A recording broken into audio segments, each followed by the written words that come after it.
오늘 우리에게 주시는 하나님의 말씀은 이사야서 42장 1절부터 9절까지 말씀이 되겠습니다.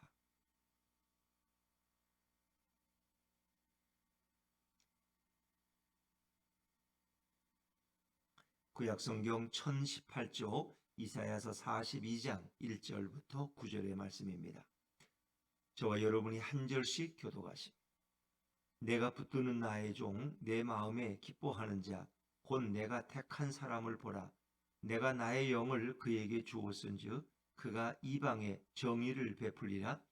그는 외치지 아니하며 목소리를 높이지 아니하며 그 소리를 거리에 들리게 하지 아니하며 상한 갈대를 꺾지 아니하며 꺼져가는 등불을 끄지 아니하고 진실로 정의를 시행할 것이며 그는 쇠하지 아니하며 낙담하지 아니하고 세상에 정의를 세우기에 이르리니 섬들이 그 교훈을 앙망하리라.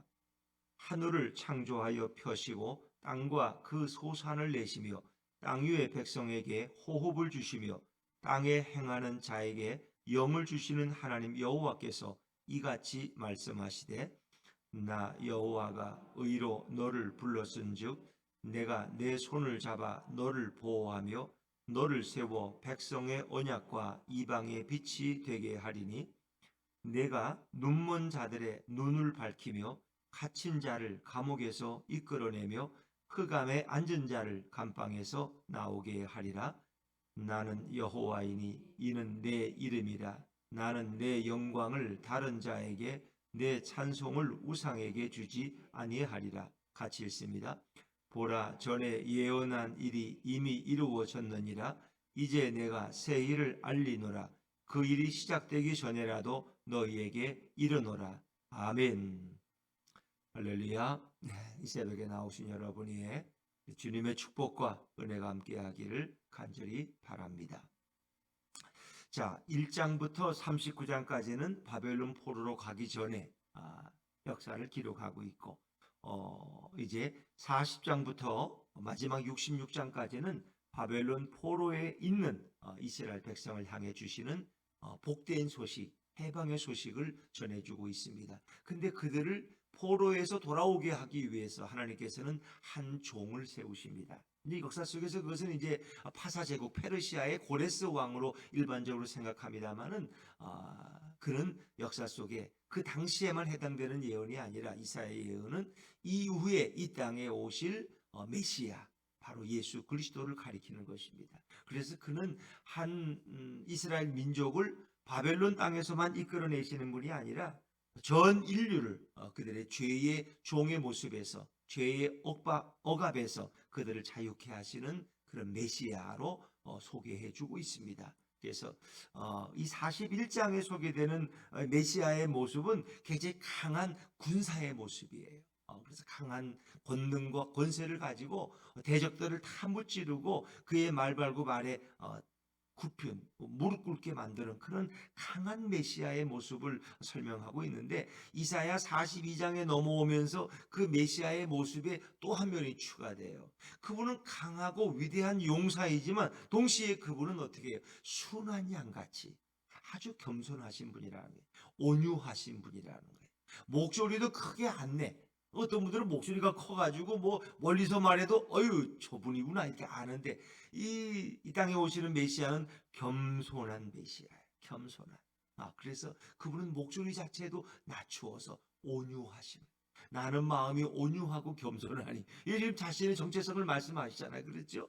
그분은 아주 온유하고 겸손한 메시아로 성김의 메시아로 이 땅에 오실 것을 말씀해 주어요. 그래서 이 42장은 우리가 흔히 종의 노래다. 그래서 이후에 종의 노래가 4번 나오는데 그 첫 번째 종의 노래예요. 왜 하필이면 이 땅에 오시는 메시아를 종이라고 불렀을까? 종. 물론 그분의 오시는 모습이 종의 모습으로 오셨어요. 그래서 성김의 모습으로 오셨기 때문에 그런 것도 가능하지만 하나님이 쓰시는 사람들을 뭐라고 불렀어요? 종이라고 불렀어요. 하나님이 아브라함을 뭐라고 그랬어요? 그는 나의 종이다. 모세를 그는 나의 종이다. 다윗을 그는 나의 택한 종이다. 그렇죠. 그러니까 이 택한 사람이나 나의 종이라는 표현은 하나님이 쓰시는 사람들을 종이라. 그러니까 우리가 이제 이런 종이라는 표현을 그냥 이 집에서 가장 하는 품꾼, 가장 밑바닥 인생 그런 종으로 생각하시면 안 돼요. 여기서는 하나님의 도구, 하나님의 도구. 어, 그렇죠? 그렇게 생각해요. 예.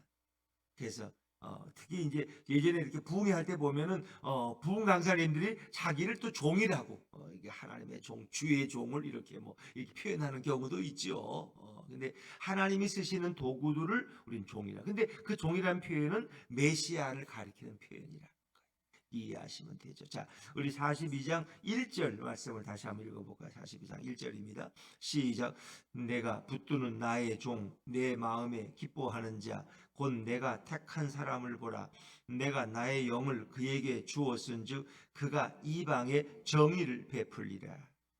이 종의 노래에 이제 서언과 같은 것, 서두와 같은 것인데, 그는 내가 붙드는 나의 종이다.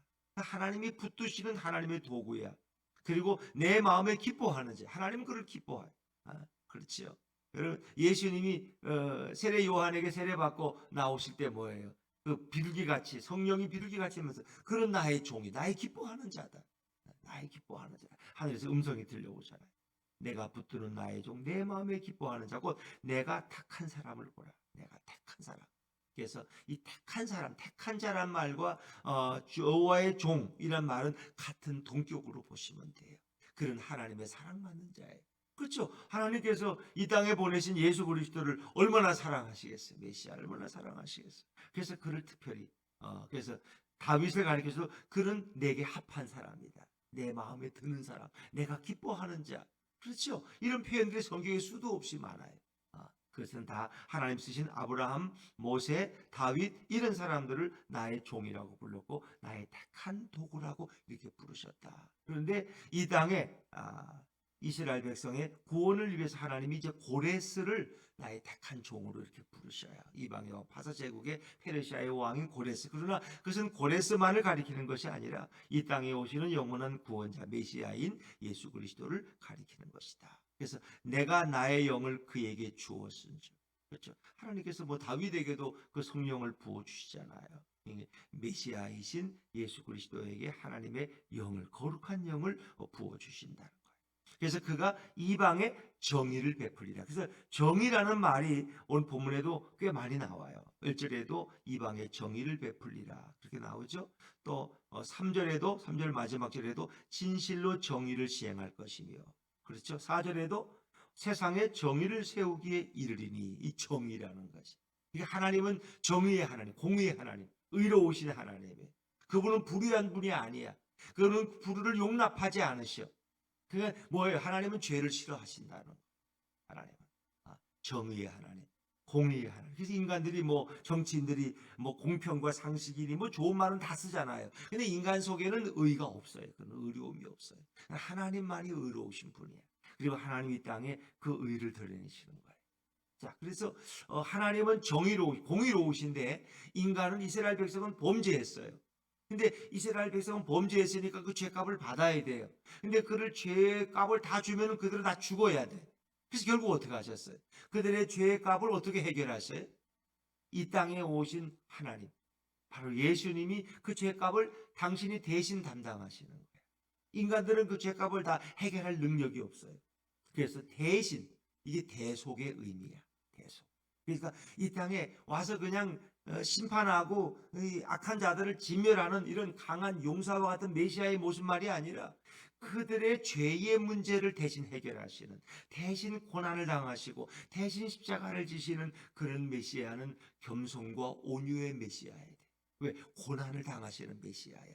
이제 거기에 고난의 의미가 추가된다는 거 아세요? 그분은 강한 용사와 같이 임해서 모든 대적 원수 마귀를 무찌르지만 동시에 그분은 고난받는 종으로 오셔. 왜? 인간이 받을 고난을 대신 치르시는 거야. 그것이 십자가의 고난이에요. 이해되시죠? 그래서 이제 이런 종의 노래가, 고난받는 종의 노래가 몇 장에 나와요? 이사야 53장에 나오잖아요. 그가 찔림은 우리 허물을 인하며. 그게 다 고난받는 종의 노래야. 그것이 그분은 고난받는 대속의 종으로 오시는 거예요. 이제 그걸 이사야 선지자, 그러니까 이 모든 것이 어찌 보면 구약의 이사야는 이미 몇 년, 2700년 전의 사람이에요. 그 사람이 어떻게 이런 걸 예언했을까? 그러니까 하나님이 그에게 영감을 주시고 지혜를 주셔서 그가 역사 속에 바벨론 포로로 끌려갔던 백성이 돌아오는 문제도 예언했지만, 동시에 그 예언은 이 땅에 오신 우리 영원한 구원자 메시아를 가리키고 있다는 거예요. 자, 그런데 그 메시아의 성품이 어떠냐 말이에요. 먼저 성품을 소개해요. 자, 2절입니다. 2절 같이 읽죠. 2절 시작. 그는 외치지 아니하며 목소리를 높이지 아니하며 그 소리를 거리에 들리게 하지 아니하며. 아멘. 그렇죠. 그래서 이 땅에 오시는 메시아는 겸손의 메시아, 그리고 자신을 스스로 낮추시는 메시아예요. 그는 외치지 아니하며 목소리를 높이지 아니하고 그 소리를 거리에 들리게 하지 아니하며 하는 것은 그분의 하나의 성품, 이 땅에 오시는 그 성품을 얘기하는 거예요.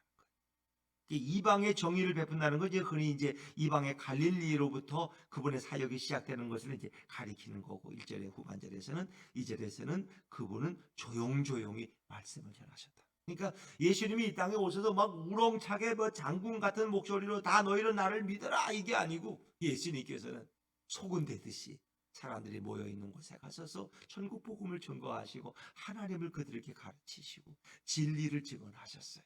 그래서 그분의 그 성품, 겸손과 스스로 자신을 낮추심의 그 성품을 우리에게 보여주고 있는 거예요. 아주 온유하고 신중한 분으로 이 땅에 오실 것을 미리 예고해 주신 거예요. 그러니까 지금 우리가 보니까 이런 거지, 이사야가 이런 예언을 할 때 사람들은 이 말을 쉽게 받아들이지 못했어요. 메시아는 뭐 이래야 되는데 왜 이렇게 외치지 아니하고 목소리도 높이지 아니하고. 그런데 이 땅에 오신 예수님의 모습이 이러했다. 자, 우리 3절 말씀은 3절입니다. 시작.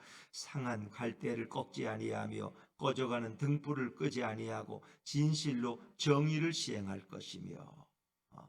이 상한 갈대가 뭐예요? 갈대가 상했는데 꺾이진 않았어. 그냥 바람결에 흔들려. 근데 갈대는 상했어. 이 상한 갈대는 누구를 가리키는 거예요? 범죄한 인간들. 인간들은 이미 죄로 인해서 상한 자들이에요. 근데 갈대와 같이 연약해. 이거 언제 넘어지고 쓰러질지 몰라. 그 상한 갈대는 그냥 꺾어버리면 돼. 근데 하나님은 그걸 꺾지 않으셔. 이 죄로 더러워지고 이 죽음의 사망 선고를 받은 인간들을 하나님은 다시 따뜻한 마음으로 그 인간들을 보살피시고 다듬으시고, 그리고 그들에게 새로운 소망을 주시는 거예요. 새로운 생명을 부어주시는 거예요. 상한 갈대도 꺾지 아니하고 꺼져가는 등불을 끄지 아니하고. 꺼져가는 등불, 막 심지가 불이 다 해가지고 기름이 다 해가지고 막 등불이 바람결에 막 꺼져. 그 훅 부르면 편하잖아. 근데 그걸 안 끄셔. 그걸 다시 일으키신단 말이에요. 죄로 인해서 인간들은 꺼져가는 생명과 같은 거예요. 인간은 다 죄로 타락하고 오염돼서 여긴 인간에게는 아무런 소망이 없어. 근데 우리 주님은 어떤 분이야? 긍휼의 주님, 긍휼의 주님. 그 불쌍히 여기시는 그 마음으로 인간들을 다시 살리시는 거예요. 그 꺼져가는 생명을 다시 일으키시는 거예요. 그게 주님의 성품이에요. 주님의 사역이고, 상한 갈대도 꺾지 아니하고 꺼져가는 등불을 끄지 않은 것은 자비와 긍휼의 주님을 얘기하는 거예요. 그리고 진실로 정의를 시행할 것이라. 그러니까 죄인인 우리를 불쌍히 여기시고 우리 대신 그 죄값을 치르심으로써 상한 갈대와 같은 우리들을 새롭게 변화시키시고, 꺼져가는 등불을 다시 키우셔서 새로운 생명이 불타오르게 만드시는 분이 바로 우리 메시아이신 예수님이다. 그런데 그 모든 것은 정의에 기초하고 불의한 게 아니고 공의로운 방법. 정말 놀랍죠. 그래서 그런 메시아를 성경은 설명하고 있다. 자, 4절도 같은 맥락이에요. 4절입니다. 시작. 그는 쇠하지 아니하며 낙담하지 아니하고 세상에 정의를 세우기에 이르리니 섬들이 그 교훈을 앙망하리라. 그분은 이 땅에 오셔서 그 모든 구속의 역사, 사역을 일으키는 게 결국 쉬운 일이 아니에요. 그런데 그분은 쉽게 허물어지지 않았어요. 낙담하지 아니하셨어요. 그분은 매를 맞고 조롱을 당하고 사람들에게 정말 비난을 당해도 그분은 낙담하지 않았어요. 겟세마네 동산에서 기도하시잖아요. 우리 인류의 구원을 위해서, 자신이 가야 할 길을 위해서. 재판정 빌라도의 재판정에 서시고 그 고난받는 십자가에 달리시지만 그분은 낙담하지 않아요. 이 땅에서 그를 정죄하고 그분을 조롱하고 그분을 비판하는 자들이 얼마나 많았겠어요. 그런데 그분은 절대로 쇠하지 아니하고 낙담하지 아니하고 인내와 온유함으로 결국은 하나님의 그 정의를 세워가신 분이에요. 그래서 섬들이 그 교훈을 앙망하리라. 섬들이라는 것은 세상 모든 열방, 세상 모든 세계가 다 그분을, 그러니까 이 지구를 보면 어떻게, 섬이라는 건 바다를 끼고 있는 거죠. 결국 지구 지도를 보세요. 다 바다를 끼고 있어요, 안 끼고 있어요? 태평양, 대서양, 뭐 무슨 양, 다 바다에 연결돼 있잖아요. 모든 지구. 이게 섬들이라는 표현이에요. 온 열방, 온 우주가, 온 지구가 다 그 예수님의 교훈을 사모하고 앙망하죠. 이제 그런 그분이 오셔서 해야 될 그런 사역, 또 그분의 성품을 우리에게 소개하고 있는. 자, 그러면 그 예수님을, 메시아를 이 땅에 보내신 그 여호와 하나님은 어떤 분이냐? 그분을 보내신 분이, 그 하늘 아버지는 어떤 분이냐? 자, 5절 말씀으로 넘어갑니다. 5절입니다. 시작. 하늘을 창조하여 펴시고 땅과 그 소산을 내시며 땅 위의 백성에게 호흡을 주시며 땅에 행하는 자에게 영을 주시는 하나님 여호와께서 이같이 말씀하시되. 이 모든 메시아에 관한 예언과 말씀은 다 하나님이 하신 말씀이야. 이게 이사야의 말이 아니야. 이사야는 그냥 받아서 전한 것밖에 없어요. 그건 다 하나님의 말씀이야. 근데 그분은 창조하신 그 하나님, 땅과 그 모든 소산을 만드신 내신 분, 땅 위의 백성에게 호흡, 생명을 주신 그 여호와께서, 땅에 행하는 자에게 영을 주신 그 하나님 여호와께서 이같이 말. 이 여호와라는 표현은 원어로 보면 뭐예요? I am who I am. 나는 스스로 있는 자다. 모세에게 하나님이 나타났어요. 그렇죠? 그래서 하나님, 당신이 누구시? 당신의 이름이 뭡니까? 그러니까 나는 여호와다. 나는 스스로 있는 자다. 스스로 있는 여호와라는 말은 초월적인 하나님, 능력의 하나님, 이런 의미예요, 여러분. 누가 만드신 분이 아니야. 그분은 스스로 초월적으로 존재하시는 그런 하나님으로 자신을 드러내고 있잖아요. 하나님, 그 예수님을 이 땅에 보내신 그 하나님은 위대하신 하나님, 창조주 하나님이라는 것을 말씀하고 있는 거예요. 여호와라는 말은 이게 초월적인 하나님, 능력과 권능의 하나님을 말씀하시는. 그리고 그 하나님이 결국 이스라엘 백성을 애굽에서 바로의 치하에서 이끌어내시는 그 권능의 하나님을 가리키는, 그분이 바로 이 땅에 말씀하셨다는. 그러니까 출애굽 사건은 이미 예전에 출애굽기에 나오는 사건이고, 이제 새로운 또 하나의 출애굽, 또 하나의 해방 사건을 말씀하시는 그분은 바로 그 권능의 하나님, 동일하신 분. 모세를 보내서 이스라엘 백성을 애굽에서 이끌어내신 하나님, 또 바벨론 땅에서 이스라엘 백성을 이끌어내시는 그 하나님은 동일하신 하나님이시다. 그것을 명령하신 분. 자, 그런데 이제 6절부터는 그 하나님이 이 땅에 보내신 그 메시아가 어떤 사역을 할 것이냐, 그 메시아가 와서 할 일을 설명하는 거예요. 자, 6절입니다. 6절 시작. 나 여호와가 의로 너를 불렀은즉 내가 내 손을 잡아 너를 보호하며 너를 세워 백성의 언약과 이방의 빛이 되게 하리니. 나 여호와가 의로, 정의로 너를 불렀다는 거예요. 이 너라는 것은 바로 메시아를 말하는 거예요. 그 역사 속에서는 페르시아 제국의 고레스 왕을 불렀다는 얘기예요. 그래서 이스라엘 백성을 바벨론에서 해방시키는 일을 고레스가 한 거예요. 고레스. 그 고레스를 얘기하지만 그는 궁극적으로 이 땅에 오시는 메시아를 내가 불렀다. 내가 내 손을 잡아 너를 보호하며. 그러니까 이 땅에 오신 예수님은 하나님이 친히 보호하시는 거예요. 너를 세워 백성의 언약과 이방의 빛이 되게 하리니. 그러니까 아브라함과 이삭과 야곱에게 준 모든 언약을 이루시는 거예요. 그리고 예수님은 이 땅에 오셔서 우리와 언약을 맺으셨어요, 안 맺으셨어요? 언약을 맺으셨죠. 무슨 언약을 맺으세요? 네? 그분은 마지막 만찬에서 주님이 우리에게 말씀하시잖아요. 누가복음 22장 20절에 보니까 이 잔은 내 피로 세우는 새 언약이니 곧 너희를 위하여 붓는 것이라. 그렇죠?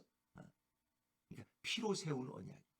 피로 세운 언약. 그래서 예수님은 그 말씀을 하시고 십자가에서 당신의 보혈을 흘리심으로 인간의 모든 죄를 사하시는 언약을 세우시는. 그러니까 어찌 보면 하나님과 인간 사이는 계속 약속, 아브라함 언약, 또 하나님은 또 다윗과도 언약을 세우시고. 근데 그 언약을 다 이루시는 분이 다윗의 후손으로 오신 메시아 예수 그리스도예요. 그분이 온전히 그 모든 언약, 약속을 다 이루시는 언약의 성취. 그래서 그분은 제자들과 그 언약을 세우죠. 내 피로 세운 언약, 내 피로 세운 언약. 그래서 구약에서도 언약을 세울 때는 어떻게? 아브라함이 하나님과 언약을 맺을 때 그 짐승들을 잡아서 갈라놓죠. 그리고 거길 걸어가는 거예요. 거길. 그 당시에 언약 계약 방식은 다 그래요. 그러니까 만약에 당신이 약속을 지키지 않으면 이 짐승들처럼 당신도 반조각 나서 죽는다는 거예요. 피를 흘린다는 거예요. 그래서 그 사이를 아브라함과 하나님이 같이 지나가요. 그러니까 아브라함과 하나님 사이에 언약이 성취되는 거예요. 하나님이 아브라함과 언약 맺었잖아요. 그렇죠? 내가 너를 새로운 땅에 이끌 것이고 거기서 또 너희를 이끌어낼 것이다. 이 모든 것을 다 언약하셨고 그것을 이루시는 거예요. 다윗이 가진 언약은 상당히 길죠. 내가 너의 후손들을 영원히 지킬 것이고 너의 나라가 무궁무진할 것이고 뭐 많은 이런 언약들을 주셨는데 그 언약이 예수님을 통해서 다 이루어지는 거예요. 그래서 그 언약을 그리고 이방의 빛이 되게 하리라. 이방의 복음의 빛이 되게. 예수님 자신을 내가 빛이라고 말씀하시잖아요. 그렇죠? 그분은 어떤 이방의 복음의 빛을 비추는 그런 메시아로서 그분이 와서 사역할 것을 보여주고 있는 거죠. 또 이런 말씀 속에서 이방인을 위한 사도로 부름받은 자가 누구예요? 사도 바울. 베드로를 일으키신 그분이 나도 이방의 사도로 세우셨다는 이방의 빛으로. 그러니까 복음이라는 게 빛이에요. 이방의 그 어두운 갈릴리에 빛이 비친다는 것은 거기에 복음의 빛이 비친다. 생명의 빛이 비친다. 자, 또 그것만 아니에요. 7절 말씀에 보면 예수님이 이 땅에 하실 또 사역이 또 소개돼요. 7절입니다. 시작. 내가 눈먼 자들의 눈을 밝히며 갇힌 자를 감옥에서 이끌어내며 흑암에 앉은 자를 감방에서 나오게 하리라. 그렇죠. 예수님께서 누가복음 4장에 보면 공생애를 시작하면서 회당에 가셔서 성경 두루마기를 펴시고 읽잖아요. 주의 성령이 내게 임하셨으니. 그렇죠. 소경의 눈을 뜨게 하며 갇힌 자를 자유케 하고. 기억이 나시죠? 안 찾아봐도 되겠죠? 눈먼 자들의 눈을 밝히며 그래서 예수님이 이 땅에 오죠. 바디메오의 눈을 밝히고 소경의 눈을 뜨게 하시고. 이게 메시아의 표적이야. 메시아가 오시면 소경의 눈을 뜨게 하는. 이건 아무나 할 수 있는 일이 아니야. 오직 하나님만이 하실 수 있는 거예요. 누가 소경의 눈을 뜨게 할 수 있겠어요? 갇힌 자를 감옥에서 이끌어내며. 이것은 이제 바벨론 포로로 끌려가 있는 자들을 그 바벨론이라는 감옥에서 이끌어내시는 거예요. 그러니까 이것은 우리 인간들을 죄의 감옥에서 이끌어내시는, 사단의 얽매임에서 해방시키시는. 그리고 흑암에 앉은 자를 감방에서 나오게 하리라. 흑암에 앉아. 우리는 무지의 흑암에 앉아서 하나님을 알지 못하는 무지의 흑암에 있는 자들을 이제 빛으로 구원의 지식으로 우리를 이끌어 가시는 거예요. 또 절망 가운데 있던 자들에게 하나님께서 구원의 빛, 생명의 빛, 희망의 빛으로 그들을 인도하시는. 이 모든 것은 메시아가 오셔서 하실 사역을 우리에게 말씀해 주고 있는 것이다. 빛은 바로 복음의 빛이죠. 그래서 요한복음 1장에 보면은 말씀이 계셨는데 그 말씀은 하나님과 함께 계셨고 그 말씀이 곧 하나님이시라고 그랬어요. 또 그 말씀은 곧 빛이시고 세상에 비추는 참 빛이었다는 그 예수님에 대한 그런 표현들이 다양하죠. 그래서 이방의 빛이 되게 하신다.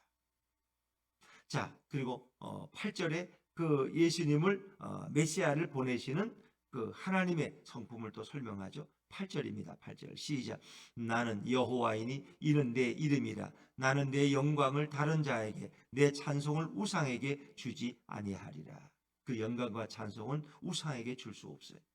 그것은 메시아를 통해서 이 모든 하나님의 영광이 드러난다는 그런 표현이겠죠. 자, 마지막 9절 이제 메시아가 오셔서 하실 일을 설명하죠. 자, 9절입니다. 9절 시작. 보라, 전에 예언한 일이 이미 이루어졌느니라. 이제 내가 새 일을 알리노라. 그 일이 시작되기 전에라도 너희에게 이르노라. 전에 예언한 일은 뭐예요? 이제 바벨론 포로에서 이스라엘 백성이 돌아온다는 거예요. 그러니까 이미 그들이 예루살렘 성이 망하기 전에, 바벨론의 포로가 되기 전에 이미 예언자들은 그 예언을 많이 했어요.